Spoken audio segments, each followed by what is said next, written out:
ಇಲ್ಲಿ ಬಾತ್ರೂಮ್ಗೆ ಹೋಗಿ ಹಲ್ ತಿಕ್ಕೊಂಡು ಸ್ನಾನ ಮಾಡ್ಕೊಂಡು ನೀಟಾಗಿ ಬನ್ನಿ. ನಾನು ನಿಮ್ಮ ಬಟ್ಟೆ ಕೊಡ್ತೀನಿ. ಇವತ್ತು ಹಾಸ್ಪಿಟ್ಲಿಗೆ ಹೋಗೋದೈತೆ ನಿಮ್ಮನ್ನ ಚೆಕಪ್ ಮಾಡ್ಸಕ್ಕೆ. ಚೆಕಪ್ ಮಾಡಿಸ್ಕೊಂಡು ನಿಮ್ಗೇನಾದರೂ ಐಸ್ ಕ್ರೀಮ್ ಅದು ತಗೊಂಡು ತಿಂದು ಬರೋಣ. ಏನಂತೀರಾ? ಐಸ್ ಕ್ರೀಮಾ? ಬರ್ತೀನಿ. ನಾನು ಸ್ನಾನ ಮಾಡಕ್ಕ ಹಲ್ಲು ಉಜ್ಬೇಕಾ? ಹಲ್ಲು ಉಜ್ಜಕ್ಕ ಆಗಲ್ಲ ರೀ. ನಾನು ನೋಡ್ರಿ ಇಲ್ಲಿ ನಾನು ನೋಡ್ರಿ. ನೋಡ್ದೆ ರೀ, ಅದೇನಂಗೆ ಮುಖ ಮಾಡಿದಿರಿ? ನಾನು ನಿಮ್ಮ ಹೆಂಡತಿ, ಪ್ರೀತಿಯಿಂದ ನಕ್ಕೊಂತ ನೋಡಿ ನಂತರ ನಗಿ. ನಂತರ ನೋಡಿ ಇಲ್ಲಿ. ನಂಗೆ ಬರೋದೇ ಹಿಂಗು. ರೀ, ನೀವು ಒಂದೊಂದ್ಸಲ ಚಲೋನೇ ಇರ್ತೀರಾ, ಒಂದೊಂದ್ಸಲ ಹಿಂಗಾಗ್ತೀರಾ. ಏನೋ ಅವ್ರು ಕೊಡಮ್ಮ ಅದೇ ಹಾಲು. ಹಾಂ, ಇವರು ನಿನ್ನೆ ಕುಡ್ದವ್ರಂತ ಅನ್ಸುತ್ತೆ. ನಾನು ರಾತ್ರಿ ಬಂದಮೇಲೆ ಇವ್ರ ಕಡೆ ಗಮನನೇ ಕೊಡಲಿಲ್ಲ. ಬಟ್ಟೆ ಮಡ್ಚಿಡೋದು, ರೂಮ್ ಕ್ಲೀನ್ ಮಾಡ್ಕೊಡೋದು, ಎಲ್ಲ ರೂಮ್ ಗಲೀಜಾಗಿತ್ತು. ಅದನ್ನೆಲ್ಲ ಕ್ಲೀನ್ ಮಾಡ್ಕೋಷ್ಟರಲ್ಲಿ ಸುಸ್ತಾಗ್ಬಿಡ್ತು. ಇವ್ರ ಕಡೆ ಗಮನನೇ ಕೊಡಲಿಲ್ಲ. ಹಾಗಾಗಿ ಅವ್ರಿಗೇನಾದರೂ ಮಾತ್ರೆ, ಹೌದೌದು ಕೊಟ್ಟವ್ರೆ. ಆ ಮಾತ್ರೆನ ನಮ್ಮ ಮಾವನ ಗೊತ್ತಾಗಂಗೆ ಮಾಡಬೇಕು. ನಮ್ಮ ಮಾವನ ಗೊತ್ತಾದರೆ ನಮ್ಮ ಮತ್ತೆ ಸರಿಯಾಗಿ ಬುದ್ಧಿ ಕಲಿಸ್ತೀನಿ. ಇವತ್ತು ಆ ಮಾತ್ರೆ ಇರೋವರೆಗೂ ಇರ್ತಾನೆ, ಸ್ನಾನ ಮಾಡ್ತೀನಿ. ರೀ, ಇಲ್ಲಿ ನೋಡ್ರಿ, ನಾನು ನಗ್ತಾ ಇದ್ದೀನಲ್ಲ, ಈ ಥರ ನಗಿ. ನನ್ನ ಕಣ್ಣಲ್ಲಿ ಕಣ್ಣಿಟ್ಟು ನೋಡಿ. ಅಯ್ಯೋ ನನ್ನ ಬಂಗಾರ, ಎಷ್ಟು ಚೆನ್ನಾಗಿ ಕಾಣ್ತೀರಾ ನೋಡಿ ನೀವು. ಹೀರೋ ಇದ್ದಂಗಿದ್ದೀರಾ. ನಿಮ್ಮಂಥ ಗಂಡ ಸಿಗ್ಬೇಕಾದ್ರೆ ನಾನು ಪುಣ್ಯ ಮಾಡಿದ್ದೀನಿ. ರೀ ನೋಡಿ, ಸ್ನಾನ ಮುಗಿಸ್ಕೊಂಡು ಬೇಗ ಬರೀ. ಮುಖ ಯಾವಾಗಲೂ ಹಿಂಗೆ ಇರಬೇಕು. ಅದೊಂಥರ ಹಿಂಗೆ ಬಾಯ್ ಮಾಡ್ತಿರಲ್ಲ, ಮಾಡಕ್ಕೆ ಹೋಗ್ಬೇಡಿ. ಅದನ್ನು ಚೆನ್ನಾಗಿ ಕಾಣಲ್ಲ ನೀವು. ಹೀರೋ ಥರ ಕಾಣಬೇಕಲ್ಲ ನೀವು, ಸ್ಮಾರ್ಟ್ ಬಾಯ್ ಆಗಬೇಕಲ್ವಾ? ತುಂಬ ಕ್ಯೂಟ್ ಆಗಿದ್ದೀರಾ ನೀವು. ರೀ, ಇಲ್ಲೇ ಸೋಪು ಎಲ್ಲ ಇದೆ, ತಗೊಂಡ್ಬಿಟ್ಟು ಈ ಶವರಲ್ಲೇ ಸ್ನಾನ ಮಾಡ್ಕೊಂಬಿಡಿ. ಅಮ್ಮ, ಅಯ್ಯೋ ನಿಧಾನ. ಅಯ್ಯೋ ಇಲ್ಲಿ ಪಾಚಿ ಕಟ್ಬಿಟ್ಟಿದೆ. ಬಾತ್ರೂಮ್ ತೊಳೆದೇ ಇಲ್ಲಲ್ಲ, ಅದಕ್ಕೆ ಕಾಲು ಜಾರಿತು. ಅಮ್ಮ, ನಿಧಾನ ನಡಿಬೇಕಲ್ವ ರಾಣಿ? ರೀ, ಅದು ನೀವು ಸರಿಯಾಗಿ ಮಾತಾಡಿದ್ರಿ. ನಾನು ಬಿದ್ದ ತಕ್ಷಣ ನೀವು ನನ್ನನ್ನು ಗಟ್ಟಿಯಾಗಿ ಹಿಡ್ಕೊಂಡ್ರಲ್ಲ, ಬೀಳಬಾರ್ದು ಅಂತ. ಯಾಕೆ ನಿಮಗೆ ನಿಮಗೆ ಎಲ್ಲ ಸರಿಯಾಗಿದೆಯಾ? ರೀ, ನಿಜ ಹೇಳಿ, ಯಾಕೆ ನೀವು ಮಗ ತೆಳಗೆ ಮಾಡಿದ್ರಿ? ರೀ, ನನ್ನ ಮೇಲೆ ಆನೆ. ನೀವೇನಾದರೂ ಸತ್ಯ ಹೇಳಿಲ್ಲ ಅಂದರೆ ನನ್ನ ಮೇಲೆ ಆನೆ ರೀ. ಅದು ರಾಣಿ, ನೀನು ಸ್ವಲ್ಪ ಹೊರಗೋಗು, ನಾನು ಸ್ನಾನ ಮುಗಿಸ್ಕೊಂಡು ಬಂದು ಹೇಳ್ತೀನಿ. ಸರಿ ರೀ, ನಿಜ ಹೇಳಿ, ನನ್ನ ಮುಂದೆ ಯಾಕೆ ನೀವು ಸತ್ಯನ ಮುಚ್ಚಿಟ್ರಿ? ನೀವು ಇಷ್ಟು ನೀಟಾಗಿ ರೆಡಿಯಾಗಿ ಬಂದಿರೋದು ನೋಡಿದ್ರೆ ನಾನು ಅರ್ಥ ಮಾಡ್ಕೊಂಡೆ ನಿಮ್ಗೇನು ಹುಚ್ಚಿಡ್ದಿಲ್ಲ, ನಿಮ್ಗೇನು ಇಲ್ಲ ಅಂತ. ಯಾಕೆ ನೀವು ನನ್ನ ಮುಂದೆ ಈ ರೀತಿ ನಾಟಕ ಮಾಡಿದ್ರಿ? ನಾನು ನಿಮ್ಮ ನಂಬಿ ಬಂದಿರೋ ಹೆಂಡ್ತೀರಿ. ರಾಣಿ, ನೀನು ನಾನು ನಂಬಿ ಬಂದಿರೋ ಹೆಂಡ್ತಿನೇ, ಆದರೆ ನನಗೆ ನಿನ್ನ ಮೇಲೂ ಅನುಮಾನ ಇತ್ತು. ಯಾಕಂದರೆ ನಮ್ಮ ಚಿಕ್ಕಮ್ಮ ತೊಗೊಂಬಂದಿರೋ ಸೊಸೆ ಅಲ್ವಾ ನೀನು ಅವ್ರ ಪಾರ್ಟಿನಿ ಅಂತ ನನಗೆ ನಿನ್ನ ಮೇಲೆ ಡೌಟ್ ಇತ್ತು. ಆದ್ರೂ ನಾನು ನಿನ್ನ ನಂಬಿದ್ದೆ, ಆದರೆ ಇನ್ನೂ ಪೂರ್ತಿಯಾಗಿ ನಂಬಬೇಕಾಗಿತ್ತು. ನೀನು ನಿನ್ನೆ ನಮ್ಮ ಚಿಕ್ಕಮ್ಮನ ಜೊತೆ ಮಾತಾಡುವಾಗಲೇ ಗೊತ್ತಾಯಿತು ನೀನು ಯಾವತ್ತೂ ಒಳ್ಳೆ ನಮ್ಮ ಚಿಕ್ಕಮ್ಮನ ಪಾರ್ಟಿ ಅಲ್ಲ ಅಂತ. ಅದಕ್ಕೆ ನಾನು, ರಾಣಿ ನೀನು ಬೇಜಾರು ಮಾಡ್ಕೋಬೇಡ. ನಿನ್ನ ಮುಂದೆ ನಾನು ಹುಚ್ಚನಾಗಿ ನಡ್ಕೊಂಡಿದ್ದಕ್ಕೆ ಐ ಆಮ್ ವೆರಿ ಸಾರಿ. ಆದ್ರೂ ನಾನು ನಿಮ್ಗೆ ನನ್ನ ಸರ್ವಸ್ವನೇ ಅರ್ಪಿಸೋಕೆ ಬಂದಿರೋ ಅಂತ ಹೇಳ್ತೀರಿ. ಯಾರ್ದೋ ಮಾತು ಕೇಳಿಕೊಂಡು ನನ್ನ ಜೀವನ ನಾನು ಹಾಳು ಮಾಡ್ಕೋತೀನಿ ನಿಮ್ಮನ್ನ ಮದುವೆಯಾಗಿ. ನೋಡ್ರಿ, ನಾನು ನಿಮ್ಮ ಅಮ್ಮನ ಥರ ಅಲ್ಲ. ನಾನು ಒಳ್ಳೆಯವಳು, ಒಳ್ಳೆ ಮನೆತನದಿಂದ ಬಂದಿದ್ದೀನಿ. ನನ್ನ ತಂದೆ ತಾಯಿ ನಂಗೆ ಒಳ್ಳೆಯದನ್ನೇ ಕಲಿಸ್ಕೊಟ್ಟಿದ್ದಾರೆ. ರೀ, ನನ್ನನ್ನು ಕ್ಷಮಿಸ್ಬಿಡಿ. ನಾನು ನಿಮ್ಮ ಇಷ್ಟು ದಿನ ಒಬ್ಬನ್ನೇ ಬಿಟ್ಟು ಊರಿಗೆ ಹೋಗಿದ್ದೆ. ಕ್ಷಮೆ ಯಾಕೆ ಹೇಳ್ತೀಯ ರಾಣಿ? ಊರಿಗೆ ಹೋಗೋ ಹಕ್ಕು ನಿಂದಿತ್ತು, ಹೋಗಿದ್ಯಾ. ಅಲ್ಲ, ನೀನು ಮದುವೆಯಾಗಿ ಬಂದಮೇಲೆ ಹುಡುಕಿ ಬದಲಾಯಿಸೋದಿತ್ತು, ಹೋಗಿದ್ಯಾ. ಆದರೆ ನಮ್ಮ ಚಿಕ್ಕಮ್ಮ ನಿನಗೆ ಹೇಗೆ ಭೇದ ಭಾವ ಮಾಡ್ತಾ ಇಲ್ಲ ಅಂತ ನಾನು ನೋಡಿದ್ದೀನಿ. ರಾಣಿ, ನೀನು ಇನ್ನು ಮುಂದೆ ಯಾರಿಗೂ ಹೆದರಬೇಕಾಗಿಲ್ಲ. ಇನ್ನು ಮುಂದೆ ನೀನು ನಾನು ಧೈರ್ಯವಾಗಿ ಮನೇಲಿ ಜೀವನ ಮಾಡೋಣ. ನಾವು ಯಾವ ಹಾಸ್ಪಿಟ್ಲಿಗೂ ಹೋಗಬೇಕಾಗಿಲ್ಲ ರಾಣಿ. ನಾನು ಯಾವ ಮಾತ್ರೆಯನ್ನು ತಗೋತಾ ಇರಲಿಲ್ಲ. ರಾಣಿ, ಇಲ್ಲಿ ನೋಡು ರಾಣಿ. ಇಲ್ಲ ರೀ, ಇಲ್ಲ, ನಾನು ನಿಮ್ಮ ಮೇಲೆ ಕೋಪ ಕಡಿಮೆ ಆಗಿಲ್ಲ. ಎಷ್ಟಾದರೂ ನಾನು ನಿಮ್ಮ ಹೆಂಡತಿ. ನೀವು ಹುಚ್ಚಿನಾಗಿ ನನ್ನ ಮುಂದೆನೇ ನಡ್ಕೊಂಡ್ರಿ. ನಮ್ಮ ಮೊದಲನೇ ರಾತ್ರಿ ದಿನ ನೀವು ನನ್ನ ಜೊತೆ ಹುಚ್ಚಿನಾಗೇ ಇದ್ರಿ. ನನ್ನ ಜೊತೆ ಯಾವುದೇ ಸಂಬಂಧ ಕೂಡ ಇಟ್ಕೊಂಡಿಲ್ಲ. ನೀವು ನನ್ನ ಹೆಂಡತಿ ಅಂತ ನೀವು ಒಪ್ಕೊಂಡಿಲ್ಲ ಅಂತ ಅನಿಸುತ್ತೆ. ಹಂಗಂದಮೇಲೆ ಇಲ್ಲಿವರೆಗೂ ನಾನು ಬಾತ್ರೂಮಲ್ಲಿ ಬೀಳೋವರೆಗೂ ನೀವು ನನಗೆ ಹುಚ್ಚಿನಾಗೆ ಆ್ಯಕ್ಟ್ ಮಾಡಿದ್ರೆ ಹೊರತು ನಾನು ನಿನ್ನ ಗಂಡ, ನಾನು ಹುಚ್ಚ ಅಲ್ಲ ಅಂತ ನೀವು ತೋರಿಸ್ಲೇ ಇಲ್ಲ. ಯಾಕೆ ನನ್ನ ಮುಂದೆ ಈ ಥರ ಮಾಡಿದ್ರಿ? ಯಾಕೆ ನನ್ನ ಮುಂದೆನೂ ನಾಟಕ ಆಡಿದ್ರಿ? ನನ್ನ ಮೇಲೆ ನಂಬಿಕೆ ಇಲ್ವಾ? ನಾನು ನಿಮ್ಗೆ ಮೋಸ ಮಾಡ್ತೀನಿ ಅಂತ ಅನ್ಕೊಂಡ್ರ? ಯಾಕ್ರಿ ಹಿಂಗೆ ಮಾಡಿದ್ರಿ? ಯಾಕ್ರಿ ಹಿಂಗೆ ಮಾಡಿದ್ರಿ? ನಾನು ಏನ್ರಿ ತಪ್ಪು ಮಾಡಿದ್ದೆ? ನಿಮ್ಮನ್ನ ಎಷ್ಟು ಇಷ್ಟಪಟ್ಟು ಪ್ರೀತಿ ಮಾಡಿದೆ. ಮದುವೆ ಆದಮೇಲೆ ನಿಮ್ಮ ಜೊತೆ ಜೀವನ ಮಾಡಬೇಕು ಅಂತ ತುಂಬ ಆಸೆ ಕಟ್ಕೊಂಡೆ. ಆದರೆ ನೀವು ನೋಡಿದ್ರೆ ಹುಚ್ಚನಾಗೆ ಹುಚ್ಚನಾಗೆ ನನ್ನ ಮುಂದೆ ಆಕ್ಟ್ ಮಾಡಿಬಿಟ್ರಿ. ನಾನೇನೋ ಅನ್ಕೊಂಡಿದ್ದೆ, ಮದುವೆ ಆಗಿ ಬಂದಮೇಲೆ ನೀವು ನನ್ನ ತುಂಬ ಪ್ರೀತಿ ಮಾಡ್ತೀರಾ, ಆಮೇಲೆ ನಾನು ನೀವು ಜೀವನ ಪೂರ್ತಿ ಸುಖವಾಗಿ ಸಂತೋಷವಾಗಿ ಮಕ್ಕಳು ಮಾಡಿಕೊಂಡು ಆರಾಮಾಗಿರ್ಬೋದು ಅಂತ. ಆದರೆ ನೀವು ನನ್ನ ಮೇಲೆ ನಂಬಿಕೆನೇ ಇಟ್ಟಿಲ್ಲ. ನಾನು ನಿಮ್ಮ ಚಿಕ್ಕಮ್ಮನ ಪಾಟಿ ಅಂತನಾ? ನಿಮ್ಮ ಚಿಕ್ಕಮ್ಮ ನೋಡಿರೋ ಹುಡುಗಿ ಅಂತ ನಿಮ್ಮ ಚಿಕ್ಕಮ್ಮ ಹೆಂಗಿರ್ತಾರೋ ಹಾಗೆ ಇರ್ತೀನಿ ಅಂತ ಅನ್ಕೊಂಡಿದ್ದೀರಾ? ಇಲ್ಲ ರೀ, ಇಲ್ಲ. ನಾನು ಯಾವತ್ತಿದ್ರು ನಿಮ್ಮ ಪರನೇ, ನಿಮ್ಮನ್ನೇ ನಿಮ್ಮನ್ನೇ ಇಷ್ಟಪಡ್ತೀನಿ. ಇಷ್ಟಪಟ್ಟು ಮದುವೆ ಆಗಿದ್ದು ರೀ. ನೀವು ಯಾವತ್ತು ನನ್ನ ನೋಡಕ್ಕೆ ಬಂದ್ರು ಅವತ್ತೇ ನಂಗೆ ನಿಮ್ಮ ಮೇಲೆ ಮನಸ್ಸಾಯಿತು. ನಿಮ್ಮನ್ನ ಮದುವೆ ಆದರೆ ನಿಮ್ಮನ್ನೇ ಆಗಬೇಕು ಅಂತ ಅಂದ್ಕೊಂಡೆ. ಜಾತಕ ಸರಿ ಇಲ್ಲ ಅಂತ ನಾನು ಯಾರೂ ಒಪ್ಕೋತಾ ಇರಲಿಲ್ಲ. ಆದರೆ ನೀವು ನನ್ನನ್ನು ಒಪ್ಕೊಂಡ್ರಿ. ನನ್ನನ್ನು ನೋಡಿದ ತಕ್ಷಣ ಹ್ಞೂ ಅಂದ್ರಿ. ನನ್ನ ಜಾತಕ ನೋಡಿದ್ರೆ ನಿಮ್ಮ ಚಿಕ್ಕಮ್ಮ ಒಪ್ಕೊಂಡ್ಮೇಲೆ ನಂಗೆ ಡೌಟ್ ಬಂದಿತ್ತು ನಿಮ್ಮ ಚಿಕ್ಕಮ್ಮನ ಮೇಲೆ. ಆದರೆ ಏನು ಮಾಡೋದು, ಒಂದು ಇದನ್ನೋದಿರುತ್ತಲ್ಲ, ನನಗೂ ಅಯ್ಯೋ ಏನೋ ನನ್ನ ಮದುವೆಗೆ ಒಪ್ಕೊಂಡು ಬಿಟ್ರಲ್ಲ ಅನ್ನೋ ಖುಷಿಲಿ ನಾನು ಅದನ್ನು ಮರೆತುಬಿಟ್ಟೆ ರೀ. ಒಂದು ವಿಷಯ ಹೇಳ್ತೀನಿ, ನನ್ನ ಜೀವನ ನನ್ನ ಸರ್ವಸ್ವವನ್ನು ನಿಮ್ಗೆ ಅರ್ಪಿಸಿದ್ದೀನಿ. ನಾನಿನ್ನು ಮುಂದೆ ನಿಮ್ಮನ್ನು ಬಿಟ್ಟರೆ ಬೇರೆ ಯಾರನ್ನೂ ನಂಬಲ್ಲ, ಯಾರನ್ನೂ ನಂಬಲ್ಲ ಈ ಮನೇಲಿ. ರಾಣಿ, ನನ್ನನ್ನು ಕ್ಷಮಿಸ್ಬಿಡು. ನಾನು ಹೇಳೋ ಪರಿಸ್ಥಿತಿಲಿ ಇರಲಿಲ್ಲ. ನಾನು ಹೇಳಿದ್ರು ನೀನು ನಂಬೋ ಪರಿಸ್ಥಿತಿಲೂ ಇರಲಿಲ್ಲ. ನೀನು ನಂಬ್ತಾನೂ ಇರಲಿಲ್ಲ. ನಿನಗೆ ನಮ್ಮ ಮನೆಯವ್ರ ಬಗ್ಗೆ ಗೊತ್ತಾದ ಮೇಲೆ ನಂಗೆ ಹೇಳಬೇಕು ಅಂತ ಅನ್ನಿಸ್ತು. ಆದರೂ ಈಗ ಹೇಳಬಾರ್ದು.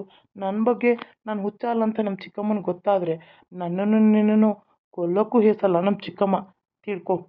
ಏನ್ರಿ ಹೇಳ್ತಾ ಇದ್ದೀರಾ? ಅವರು ಅವ್ರು ಸಾಯಿಸ್ತಾರಾ? ಸಾಯಿಸ್ತಾರಲ್ಲ, ಸಾಯಿಸೇ ಬಿಡ್ತಾರೆ. ಅವ್ರು ಈ ಆಸ್ತಿಗೋಸ್ಕರ ಹೊಂಚಾಗ್ತಾ ಇದ್ದಾರೆ. ಈ ಆಸ್ತಿ ಎಲ್ಲ ನನಗೆ ನನ್ನ ತಾಯಿ ಬರೆದು ಹೋಗಿದ್ದಾಳಂತ. ನನಗೂ ಅಷ್ಟು ಗೊತ್ತಿಲ್ಲ, ನಾನು ಅವಾಗ ಚಿಕ್ಕವನಿದ್ದೆ. ನನಗೆ ಇದನ್ನೆಲ್ಲ ನಿಂಗಮ್ಮ ಹೇಳ್ತಿದ್ಲು. ಈ ಆಸ್ತಿ ಎಲ್ಲ ನಿಂದೆ, ಮತ್ತು ಇದು ನಿನಗೂ ಸೇರಲ್ಲ. ನಿನಗೆ ಹುಟ್ಟೋ ಮಗುಗೆ, ನಿನಗೆ ಮದುವೆ ಆಗಿ ನಿನಗೆ ಮಗು ಆಗುತ್ತಲ್ಲ, ಆ ಮಗುವಿಗೆ ಇದೆಲ್ಲ ಆಸ್ತಿ ಸೇರುತ್ತೆ ಅಂತ. ಅದಕ್ಕೆ ನಿನಗೆ ಮಕ್ಕಳು ಆಗೋದಿಲ್ಲ. ಮತ್ತು ನೀನು ಜಾತಕದಲ್ಲಿ ನೀನು ಮದುವೆ ಆದ ತಕ್ಷಣ ಹುಡುಗನೋ ಅಥವಾ ನೀನು ಸಾಯ್ತೀಯ ಅಂತ ಇತ್ತಂತೆ. ಅದಕ್ಕೆ ನಮ್ಮ ಚಿಕ್ಕಮ್ಮ ನಿನ್ನ ಮದುವೆ ಆದ ತಕ್ಷಣ ನಾನು ಸತ್ತೋದ್ರೆ ಆಸ್ತಿ ಎಲ್ಲ ಹೆಂಗೋ ಅವ್ರ ಮಗುಗೆ ಹೋಗುತ್ತೆ, ಮಕ್ಕಳು ನನಗಂತೂ ಆಗೋದಿಲ್ಲ. ಆವಾಗ ಆಸ್ತಿ ಎಲ್ಲ ಅವ್ರಿಗೆ ಹೋಗುತ್ತೆ ಅಂತ ಅವರು ಈ ಪ್ಲ್ಯಾನ್ ಮಾಡಿ ನಿನ್ನ ಜೊತೆ ಮದುವೆ ಮಾಡಿದ್ರು. ರೀ, ನಿಮಗೊಂದು ವಿಷಯ ಗೊತ್ತಾ? ನನ್ನ ಜಾತಕದಲ್ಲಿದ್ದ ತೊಂದರೆನ ನಾನು ಪರಿಹಾರ ಮಾಡ್ಕೊಂಡಿದ್ದೀನಿ ರೀ. ಹೇಗೆ ಪರಿಹಾರ ಮಾಡ್ಕೊಂಡ್ರಂತೀರಾ? ಊರಿಗೆ ಹೋದ ತಕ್ಷಣ ವ್ರತ ಮಾಡಿದೆ, ಹರಕೆ ತೀರಿಸ್ದೆ. ನನ್ನ ಜಾತಕದಲ್ಲಿ ತೊಂದರೆ ಆಗ್ತಾರೋ ನನ್ನ ಗಂಡನಿಗೆ ನನಗೆ ಯಾವುದೇ ರೀತಿ ತೊಂದರೆ ಆಗ್ದಂಗೆ ನಮಗೆ ಮಕ್ಕಳಾಗಿ ನಾವು ಖುಷಿಯಾಗಿರೋಂಗೆ ನಾನು ಹರಕೆನ ಸಲ್ಲಿಸಿ ಬಂದಿದ್ದೀನಿ. ಹಾಗೆ ನಾನು ಇಷ್ಟು ವಾರ ಅಂತ ಉಪವಾಸ ಮಾಡ್ತಾಯಿದ್ದೀನಿ ರೀ. ಆ ಉಪವಾಸದಿಂದ ನನ್ನ ಮಕ್ಕಳು ಹಾಗೆ ಆಗುತ್ತೆ ನೀವು ನನ್ನ ಜೊತೆ ಸಂಸಾರ ಮಾಡಿದ್ರೆ. I am very sorry Rani. ನಿನ್ನನ್ನು ನಾನು ಅರ್ಥನೇ ಮಾಡ್ಕೊಳ್ಳಿಲ್ಲ, ಹುಚ್ಚನಾಗಿ ನಟಿಸ್ಬಿಟ್ಟೆ. I am very sorry. ರೀ, ನೀವು ಮತ್ತೆ ಅವ್ರು ಹಾಲು ಕೊಡ್ತಿದ್ರಲ್ಲ, ಅದನ್ನು ಕುಡಿತಾ ಇರಲಿಲ್ವಾ? ಅವರು ಹಾಲು ಕೊಡ್ತಿದ್ರು. ಹಾಲು ಕೊಟ್ಟಾದ್ಮೇಲೆ ಆ ಮಾತ್ರೆನ ಅದರೊಳಗೆ ಹಾಕಿ ಮಿಕ್ಸ್ ಮಾಡಿರ್ತಿರು. ನಾನು ಹಾಲು ಕುಡಿಯೋವರೆಗೂ ಇಲ್ಲೇ ಇರ್ತಿದ್ರು. ಅವಾಗ ನಾನು ಏನು ಮಾಡ್ತಿದ್ದೆ ಅಂದರೆ ಹಾಲು ಕುಡಿತಾನೇ ಇದ್ದೆ, ಆದರೆ ಅದನ್ನು ಡೈಜೆಷನ್ ಮಾಡ್ಕೋತಾ ಇರಲಿಲ್ಲ. ಹಾಲು ಕುಡಿದ್ಬಿಟ್ಟು ನಾನು ಅವರು ಹತ್ತು ಕುಡ್ದ ತಕ್ಷಣ ಹೋಗ್ಬಿಡ್ತಿದ್ರು. ಇನ್ನೇನು ಅರ್ಧ ಗ್ಲಾಸ್ ಐತೆ ಅಂದಾಗ ಇವನೇನು ಕುಡಿತಾನೆ ಬಿಡು ಹುಚ್ಚ ಅಂತ. ಅವಾಗ ನಾನು ಹೋಗಿ ವಾಮೆಂಟ್ ಮಾಡ್ಕೋತಾ ಇದ್ದೆ. ಬಟ್ಟೆ ಹಾಕಿ ಗಂಟ್ಲಲ್ಲಿ ವಾಮೆಂಟ್ ಮಾಡಿಕೊಂಡು ಕುಡ್ದಿರೋ ಹಾಲನ್ನೆಲ್ಲನೂ ಕಕ್ಬಿಡ್ತಾ ಇದ್ದೆ. ಆವಾಗ ನಾನು ಇನ್ನೊಂಚೂರು ಮಿಕ್ಕಿರುತ್ತಲ್ಲ, ಯಾವಾಗೂ ಮಾತ್ರೆ ಲಾಸ್ಟಲ್ಲೇ ಉಳಿದಿರುತ್ತೆ. ಒಂದೊಂದು ಸಲ ನೋಡ್ತಾಯಿದ್ರು, ಒಂದೊಂದು ಸಲ ನೋಡ್ತಾ ಇರಲಿಲ್ಲ, ಕೊಟ್ಬಿಟ್ಟು ಹೋಗ್ತಾಯಿದ್ರು. ಅವ್ರದ್ದು ಕೆಲಸ ಅದು ಇರುತ್ತಲ್ಲ. ಆವಾಗ ನಾನೆಲ್ಲ ಸುರಿತಾನೇ ಇದ್ದೆ. ಒಂದು ವಿಷಯ ಹೇಳ, ನನ್ನನ್ನು ಆಸ್ತಿ ಸಂಬಂಧ ಹುಚ್ಚನ್ನು ಮಾಡೋಕ್ಕೆ ನೋಡಿದವಳು ನಮ್ಮ ಚಿಕ್ಕಮ್ಮ ಏನು ಬೇಕಾದರೂ ಮಾಡೋಕ್ಕೆ ತಯಾರಿದ್ದಾಳೆ, ಏನು ಬೇಕಾದರೂ ಮಾಡೋಕ್ಕೆ ತಯಾರಿದ್ದಾಳೆ. ರೀ, ಈಗ ನಾನು ನಿಮ್ಮ ಜೊತೆ ಇದ್ದೀನಿ, ನೀವು ಅಂಜಕ್ಕೆ ಹೋಗಬೇಡಿ. ಒಂದು ವಿಷಯ ಹೇಳ್ತೀನಿ ನೋಡಿರಿ, ನಾವು ಹುಚ್ಚನಾಗಿದ್ದರೆ ಸಾಯೋವರೆಗೂ ಹುಚ್ಚನಾಗಿ ಇರಬೇಕಾಗತ್ತೆ ರೀ. ನಾವು ಖುಷಿಯಾಗಿ ಸಂಸಾರ ಮಾಡೋಣ. ಅವ್ರ ಮುಂದೆ ನೀವು ಹುಚ್ಚನಾಗೇ ಇರಿ. ನಾನು ಮುದ್ದು ಒಂದು ಮಗು ಥರ ನೋಡ್ಕೋತೀನಿ ನಿಮ್ಮನ್ನು, ಸರಿನಾ ರೀ? ಗೊತ್ತಾಯ್ತು, ನೀವು ಮಲ್ಕೊಳ್ಳಿ, ನಾನು ನಿಮ್ಗೆ ಹಾಲು ತೊಗೊಂಬರ್ತೀನಿ. ಅಯ್ಯಪ್ಪ, ಹಾಲ ಬೇಡ, ನಂಗೆ ಹಾಲು ಬೇಡ. ಭಯ ಬೇಡ ರೀ, ನಾನು ತರ್ತಾ ಇರೋದು ಆ ಹಾಲಲ್ಲ, ಪ್ರೀತಿಯಿಂದ ಅಕ್ಕರೆಯಿಂದ ಸಕ್ಕರೆ ಪ್ರೀತಿನ ಬೆರೆಸಿ ಹಾಲು ತೊಗೊಂಡು ಬರ್ತೀನಿ. ನೀವು ಕುಡಿದು ಚೆನ್ನಾಗಿ ನಿದ್ದೆ ಮಾಡಿ. ರಾಣಿ, ಇಷ್ಟು ದಿನ ನಿನ್ನನ್ನು ದೂರ ಇಟ್ಟೆ, ಇನ್ನು ಮುಂದೆ ನಾನು ನಿನ್ನ ದೂರ ಇಡಲ್ಲ. ನಾನು ನೀನು ಪ್ರೀತಿ ಹಚ್ಕೊಂಡು ನಮ್ಮ ಪ್ರೀತಿಯ ಪ್ರಯಾಣದಲ್ಲಿ ತೇಲೋಣ. ಏನಂತೀಯ? ಸರಿ ಆಯ್ತು ರೀ, ನಾನು ಹಾಲು ತೊಗೊಂಬರ್ತೀನಿ.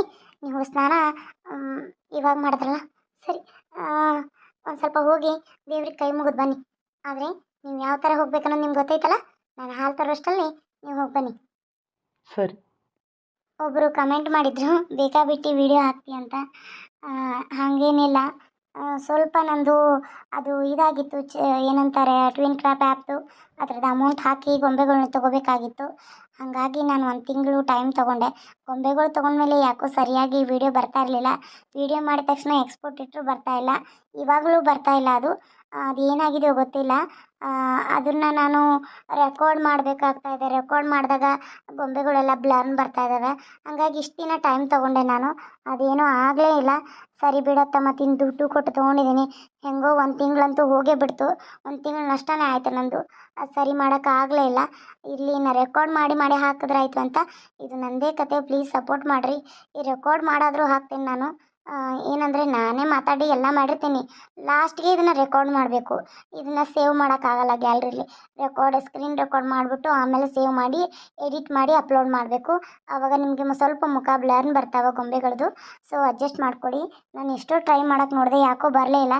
ಮತ್ತೊಂದು 2,000 ಕೊಟ್ಟು ಗೊಂಬೆ ತೊಗೊಂಡ್ಬಿಟ್ಟಿದ್ದೀನಿ, ಇನ್ನೇನು ಮಾಡೋಕ್ಕಾಗಲ್ಲ. ಸೊ ಹಾಗಾಗಿ ಇದೊಂದು ವರ್ಷ ನಾನು ಜಗ್ಲೇಬೇಕು. ಅದಾದಮೇಲೆ ಮುಂದೆ ನೋಡಿದ್ರಾಯ್ತು ಅಂತ ಯೋಚನೆ ಮಾಡ್ತಾ ಇದ್ದೀನಿ. ನೋಡೋಣ ಎಲ್ಲಿವರೆಗೂ ಜಗತ್ತು. ಸರಿನಾ? ಬೇಜಾರು ಮಾಡ್ಕೋಬೇಡಿ. ಇಷ್ಟು ದಿನ ವಿಡಿಯೋ ಹಾಕೋದಕ್ಕೆ ಕ್ಷಮೆ ಕೇಳ್ತಾ ಇದ್ದೀನಿ ಅಷ್ಟೇ. ಕ್ಷಮಿಸ್ಬಿಡಿ. ಪಾಪ ಎಷ್ಟು ವೇಟ್ ಮಾಡಿರ್ತಾರೇನೋ ವಿಡಿಯೋಗೋಸ್ಕರ. ಕ್ಷಮೆ ಇರಲಿ, ಯಾಕಂದರೆ ನೀವು ನನ್ನ ವಿಡಿಯೋಗೋಸ್ಕರ ಇಷ್ಟೊಂದು ಕಾಯ್ತಾ ಇರ್ತೀರಾ ಅಂತ ನನಗೆ ಗೊತ್ತು. ಆದರೆ ನಾನು ಬೇಕಾಬಿಟ್ಟು ಆಗಿ ಕಡಿಮೆ ನಿಮ್ಗೆ ಹೇಳೇ ಇಲ್ಲ, ವಿಡಿಯೋ ಬಿಟ್ಬಿಟ್ಟೆ ಮಾಡೋದು. ನನಗೆ ಅಲ್ವಾ ಲಾಸು, ಬಿಟ್ಟಷ್ಟು ನಿಮಗಲ್ಲ ಪಾಪ. ನೀವೇನು ವಿಡಿಯೋ ನೋಡ್ತೀರಾ? ಹಾಕಿದ್ರೆ ನೋಡ್ತೀರಾ, ಇಲ್ಲಾಂದರೆ ಬೇರೆದವ್ರು ನೋಡ್ತೀರಾ. ಬಿಟ್ಟರೆ ನನಗೆ ಅಲ್ವಾ ಪೇಮೆಂಟ್ ಬರೋದಿಲ್ಲ, ಏನಿಲ್ಲ. ಹಾಗಾಗಿ ನಾನು ಯಾರ ಕಮೆಂಟ್ಗೂ ರಿಪ್ಲೈ ಮಾಡೋಕ್ಕೆ ಹೋಗೋದಿಲ್ಲ. ಕಮೆಂಟ್ ನೋಡಿಬಿಟ್ಟು ಲೈಕ್ ಕೊಡ್ತೀನಿ ಅಷ್ಟೇ. ಸೊ ನೀವು ಅರ್ಥ ಮಾಡ್ಕೋತೀರಾ ಅಂತ ಅಂದ್ಕೊಂಡಿದ್ದೀನಿ. ಇನ್ನೇನು ಡೈಲಿ ಮಕ್ಕಳು ಸ್ಕೂಲಿಗೆ ಹೋಗ್ತಾರೆ, ನಾನು ಡೈಲಿ ಒಂದು ವಿಡಿಯೋ ಮಾಡಿ ಹಾಕ್ತೀನಿ. ಮತ್ತು ಇನ್ನೊಂದು ಚಾನಲ್ ಅಪ್ಸರೆ ಮಾಯಾಲೋಕ ಕಾರ್ಟೂನ್ ಚಾನಲ್ ಅಂತ ಐತಿ, ಅದರಲ್ಲೂ ನೋಡಿ ಸೂಪರಾಗಿ ಡೈಲಿ ಒಂದು ಕತೆ ಹಾಕ್ತೀನಿ. ಓಕೆನಾ? Thank you. ಅಮ್ಮ, ಅಮ್ಮ, ನಾನು ಆಫೀಸ್ಗೆ ಹೋಗಿ ಬರ್ತೀನಮ್ಮ. ಅಯ್ಯೋ ಬಂದೇ ಇರು ಮಗನೇ. ರೀ ಏನ್ರಿ ಅಮ್ಮನಿಗೆ ಹೇಳಿ ಹೋಗತ್ತೀರಾ? ನನಗೆ ಹೇಳಲ್ವಾ? ಕೀರ್ತಿ, ನಿನಗೆ ರೂಮಲ್ಲೇ ಹೇಳಿ ಬಂದಲ್ಲೇ, ಇಲ್ಲಿ ಅಮ್ಮನಿಗೆ ಹೇಳೋದು ಬೇಡವನೇ? ಅದೆಲ್ಲ ಗೊತ್ತಿಲ್ಲ. ನೀವೇನ್ರಿ ಮದುವೆ ಆದಮೇಲೆ ಅಮ್ಮನಿಗೆ ಹೇಳೋದು? ಕಟ್ಕೊಂಡಿರೋ ಹೆಂಡತಿಗೆ ಹೇಳಿ ಹೋಗ್ಬೇಕಪ್ಪ. ಅದೇನೋ ಅಂತಾರಲ್ಲ, ಫ್ಲೈಂಗ್ ಕಿಸ್ ಕೊಟ್ಬಿಟ್ಟು ಬಾಯ್ ಅಂತ ಹೇಳಿ ಹಗ್ ಮಾಡಿ ಹೋಗ್ತಾರಪ್ಪ. ನೀವು ನೋಡಿದ್ರೆ ಅಮ್ಮನಿಗೆ ಅಮ್ಮ ಹೋಗಿ ಬರ್ತೀನಮ್ಮ ಅಂತೀರಾ. ಒಂಚೂರು ರೊಮ್ಯಾಂಟಿಕ್ ಅನ್ನೋದೇ ಇಲ್ಲ. ಅದು ಹೇಗೆ ಲವ್ ಮಾಡಿದ್ರು ನಾನು? ಅದೆಲ್ಲ ಸರಿ ಕೀರ್ತಿ, ನಾನು ಹೇಳ್ತೀನಿ, ಅದನ್ನ ಏನು ಹೇಳಕ್ಕೆ ತೊಂದರೆ ಇಲ್ಲ ನಂಗೆ. ನಿಮ್ಮ ಅಪ್ಪ ಅಮ್ಮ ಯಾವಾಗ ಫಾರಿನಿಂದ ಬರೋದು? ಮತ್ತು ನೀನು ಯಾವಾಗ ನಿನ್ನ ಆಸ್ತಿನೆಲ್ಲ ತೊಗೊಂಡು ಬರೋದು? ಆ ಆಸ್ತಿ ಈ ಆಸ್ತಿ ತೊಗೊಂಡು ನಾವು ಯಾವಾಗ ದೊಡ್ಡ ಶ್ರೀಮಂತರಾಗೋದು? ಅಯ್ಯೋ ರೀ, ಅದು ಅದು ಬರ್ತಾರೆ ರೀ, ಅದಕ್ಕೇನು ಅರ್ಜೆಂಟತ್ತೆ. ಫಸ್ಟ್ ಇಲ್ಲಿ ಆಸ್ತಿನೆಲ್ಲ ತೊಗೊಳ್ಳೋಣ, ಆಮೇಲೆ ನೋಡೋಣ ರೀ. ಬರ್ತಾರೆ. ನೀವು ಯಾಕ್ರಿ ತೊಂದರೆ ತೊಗೋತಾ ಇದ್ದೀರಾ? ಅತ್ತೆನ ಕರೀರಿ, ಅತ್ತೆಗೆ ಹೇಳ್ಬಿಟ್ಟೆ ಹೋಗಿ. ಅಲ್ಲ, ಇವಳು ಆಸ್ತಿ ಅಂದ ತಕ್ಷಣ ಓಡೋದ್ಲಲ್ಲ, ಇಷ್ಟು ಸಿಟ್ಟಲ್ಲಿ ಬಂದವಳು ಇವಳು ಆಸ್ತಿ ಅಂದ ತಕ್ಷಣ ಯಾಕೆ ಓಡೋದ್ಲು? ರವಿ, ಹಾಂ ನಿಮ್ಮನ್ನ ಆಫೀಸಿಗೆ ಬರ್ತಾರೆ, ಕರ್ಕೊಂಡು ಹೋಗು.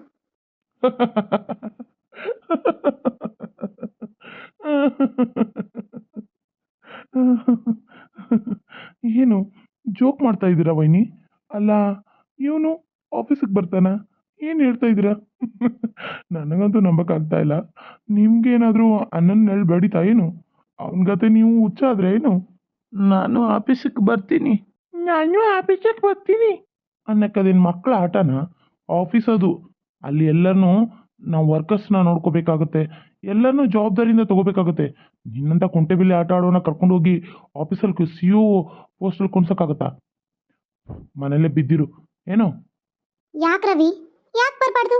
ಈ ಆಸ್ತಿ ಅಂತಸ್ತು ಆಫೀಸು ಮನೆ ಎಲ್ಲನೂ ನನ್ನ ಗಂಡನ ಹೆಸರಲ್ಲಿ ಇರಬೇಕಾದ್ರೆ, ನಾನು ಗಂಡನೇ ಈ ಮನೆಗೆ ರಾಜ್ಯನಾಗಿರ್ಬೇಕಾದ್ರೆ ಯಾಕೆ ಅವನ ಆಫೀಸಿಗೆ ಬರಬಾರ್ದು? ಅವನು ಬರ್ತಾನೆ, ಅವನ ಜೊತೆ ನಾನು ಬರ್ತೀನಿ.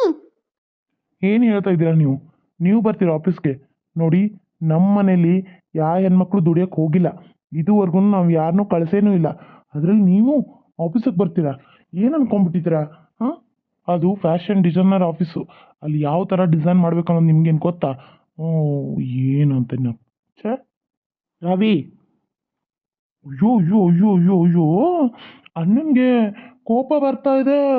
ಅಮ್ಮ, ಅಮ್ಮ, ನಿನ್ನ ಮಗನಿಗೆ ಕೋಪ ಬರ್ತಾ ಇದೆ, ನೋಡ್ಬಾರಮ್ಮ ಇಲ್ಲಿ. ಏನಿದು ರಾಣಿ, ಏನಿದು ಬೆಳಗ್ಗೆ ಬೆಳಗ್ಗೆ? ಅಲ್ಲ, ಏನು ಏನು ರವಿ? ಅಮ್ಮ, ನಿನ್ನ ದೊಡ್ಡ ಮಗ ಆಫೀಸಿಗೆ ಬರ್ತಾರಂತಮ್ಮ. ಅಲ್ಲೇನು ಆ, ಗೋಲಿ ಅದೇನೋ ಅಂತಾರಲ್ಲ ಗೋರಿ, ಅವನ್ನೆಲ್ಲ ಆಟ ಆಡಕ್ಕೆ ಬರ್ತಾನ ನಿನ್ನ ಮಗ. ಏ, ಯಾಕೆ ಹಂಗೆ ಮಾತಾಡ್ತೀಯ? ಎಷ್ಟಾದರೂ ನಿಮ್ಮನ್ನ. ಅಲ್ಲ, ಅವ್ನಿಗೆ ಯಾಕೆ ಹಂಗೆ ಮಾತಾಡ್ತೀಯ? ಅಲ್ಲ, ಪ್ರೀತಿಯಿಂದ ಬರ್ತೀನಿ ಅಂತ ನಾನು ಆಫೀಸ್ ನೋಡ್ಕೊಂಡು ಬರ್ತಾನೆ, ಹೋಗು. ಅಯ್ಯೋ ಏನಮ್ಮ, ನೀನು ತಲೆ ಸರಿ ಇದೆಯಾ ಇಲ್ಲ? ಆಫೀಸ್ ನೋಡೋದಲ್ಲಮ್ಮ, ಇವ್ನು ನೋಡೋದೇ ಒಂದು ಕೆಲಸ ಆಗ್ಬಿಡುತ್ತೆ. ಆಗೋದಿಲ್ಲಮ್ಮ, ನಿಂಗೇನು ತಲೆ ಸರಿ ಇಲ್ವಾ? ಅಯ್ಯೋ ದೇವ್ರೆ, ನಿಮ್ಮ ಅಣ್ಣ ಹುಚ್ಚನ ಅಂತ ನನ್ನ ತಲೆ ತಿತ್ತಾರೆ ಮತ್ತೆ ಆಫೀಸಲ್ಲಿ. Office level ಏನಾಗುತ್ತಮ್ಮ? ರವಿ, ಏನು ಮಾತಾಡ್ತಾ ಇದೀಯ ನೀನು? ಎಷ್ಟು ಆದರೂ ಈ ಆಫೀಸ್ಗೆ ಓನರು ನನ್ನ ಗಂಡನೇ. ಒಂದು ವಿಷಯ ಆಯ್ತೇನಿ, ಅವ್ರು ಬಂದೇ ಬರ್ತಾರೆ, ನಾನು ಕರ್ಕೊಂಡು ಹೋಗೇ ಹೋಗ್ತೀನಿ. ರೀ, ನಡೀರಿ, ನೀವು ರೆಡಿ ಆಗಿ ನಡೀರಿ. ರೆಡಿ ಆದಮೇಲೆ ನನ್ನ ಗಂಡನ ಹೇಗೆ ಆಫೀಸಿಗೆ ಕರ್ಕೊಂಬರ್ಬೇಕು ಅನ್ನೋದು ನಂಗೆ ಚೆನ್ನಾಗಿ ಗೊತ್ತು. ರೀ, ನಡೀರಿ ಒಳಗೆ. ಅಮ್ಮ, ಏನಮ್ಮ ಮಾಡ್ಕೊಂತಿದ್ದಾಳೆ ಇವಳು? ಅಲ್ಲ, ಹುಚ್ಚನ್ನ ಆಫೀಸಿಗೆ ಕರ್ಕೊಂಬರ್ತೀನಿ ಅಂತಾಳಲ್ಲ, ಏನಮ್ಮ ಇದು? ಇವಳು ಯಾಕೋ ಈ ಸಲ ಭಾಳ ಅತಿಯಾಗಿ ಆಡ್ತಾ ಇಲ್ವಾ? ಇವಳಿಗೊಂದು ಗತಿ ಸರಿಯಾಗಿ ಕಾಣಿಸ್ಬೇಕು. ಅವಳು ಕೂಡ ತುಂಬಕ್ಕೆ ಬಂದಿದೆ ಅಂತ ಅನಿಸುತ್ತೆ. ಪಾಪ, ಹಾವು ಬಸ್ಕೂಡ್ತಾ ಇದೆ. ಅಲ್ಲ, ಹೆಡೆ ಹತ್ತೋಕ್ಕಿಂತ ಮುಂಚೆ ಹಲ್ಲ ಕಿತ್ತಾಕ್ಬಿಡ್ಬೇಕು, ಇಲ್ಲಾಂದರೆ ಕೊಂದಾಕ್ಬಿಡ್ಬೇಕು. ಏನು? ಸರಿ ಅಮ್ಮ, ಆದರೆ ಇವತ್ತವಳು ಅಣ್ಣನ ಕರ್ಕೊಂಡು ಆಫೀಸಿಗೆ ಬಂದರೆ ಮುಂದೆ ಗತಿ ಏನು? ನೋಡೋಣ, ಇನ್ನೇನು ಮಾಡೋಕ್ಕಾಗಲ್ಲ, ಸುಮ್ಮನೆ ಇರಬೇಕು. ಅವಳನ್ನ ಒಂದು ಗತಿ ಕಾಣಿಸೋವರೆಗೂ ನಾವು ಸುಮ್ಮನೆ ಇರಬೇಕು. ಆಫೀಸಿಗೆ ಬರ್ತೀನಿ ಅಂತಾಳಲ್ಲ, ಬರ್ತಾಳೆ, ಹೋಗು. ಏನು ಮಾಡ್ಕೋತಾನೆ ಅವನು ಹುಚ್ಚ. ಅವ್ನ ಮುಖ ನೋಡಿದ್ರೆ ಯಾರೂ ಮಾತಾಡ್ಸಲ್ಲ. ಇನ್ನು ಅವನು ಹೇಗೆ ಬರ್ತಾನೆ ನೋಡೋಣ. ಯಾಕೆ ನೀನು ಕೋಟ್ ಹಾಕೋದೆ ಹಾಗೆ ಹೋಗ್ತಾ ಇದೆಯಾ? ಅಯ್ಯಮ್ಮ, ಈ ಶರ್ಟ್ ಮ್ಯಾಗೆ ಕೋಟು ಆಫೀಸಲ್ಲೇ ಬಿಟ್ಟು ಬಂದೆ ನಿನ್ನೆ, ಅದನ್ನ ಅಲ್ಲೇ ಇಟ್ಬಿಟ್ಟಿದ್ದೀನಿ. ಇವಾಗ ಹೋಗಿ ಅಲ್ಲೇ ಹಾಕೋತೀನಿ, ಶೆಕೆ ಬೇರೆ, ಅದಕ್ಕೆ ಹೋಗಿ ಅಲ್ಲೇ ಹಾಕೋತೀನಮ್ಮ. ಸರಿ, ಇವನು ಬರ್ದಂಗೆ ಇರೋಕ್ಕೆ ನೀನೇ ಟ್ರೈ ಮಾಡಮ್ಮ. ಇವತ್ತು ಬಂದವನು ನಾಳೆ ಆಫೀಸ್ ಚೇಂಬರೇ ನಂದು, ಚೇರೇ ನಂದು ಅಂತ ನನ್ನನ್ನು ಹೊರಗೆ ಹಾಕಿದ್ರೆ ಏನು ಮಾಡೋದಮ್ಮ? ಅದೆಲ್ಲ ಸಾಧ್ಯನೇ ಇಲ್ಲ. ಇವನು ಅವಳು ಆಡಿಸ್ದಂಗೆ ಆಡ್ತಾ ಇದ್ದಾನಷ್ಟೇ. ಅವಳು ಬಾಲನೇ ಕಟ್ ಮಾಡಿಬಿಟ್ರೆ ಏನು ಆಡ್ತಾನೆ?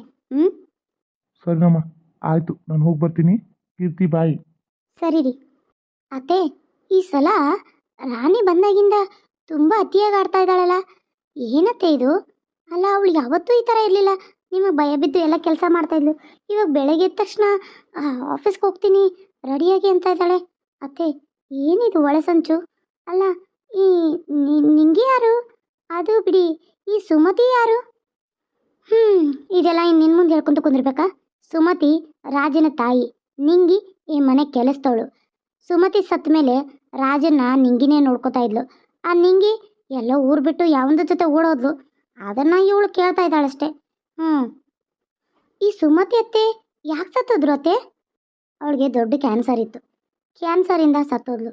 ಆಮೇಲೆ ಈ ಮಗುನ ನೋಡ್ಕೊಳಕ್ಕೆ ಯಾರೂ ಇಲ್ಲ ಅಂತ ನನ್ನನ್ನು ಮದುವೆ ಆದರು. ನನ್ನ ಗಂಡ ತೀರೋಗಿದ್ರು. ನನಗೆ ರವಿ ಮತ್ತು ಮತ್ತು ನನ್ನ ಮಗಳು, ಇಬ್ಬರು ಮಕ್ಕಳಿದ್ರು. ನಾನು ಮದುವೆ ಆಗಲ್ಲ ಅಂತಿದ್ದೆ.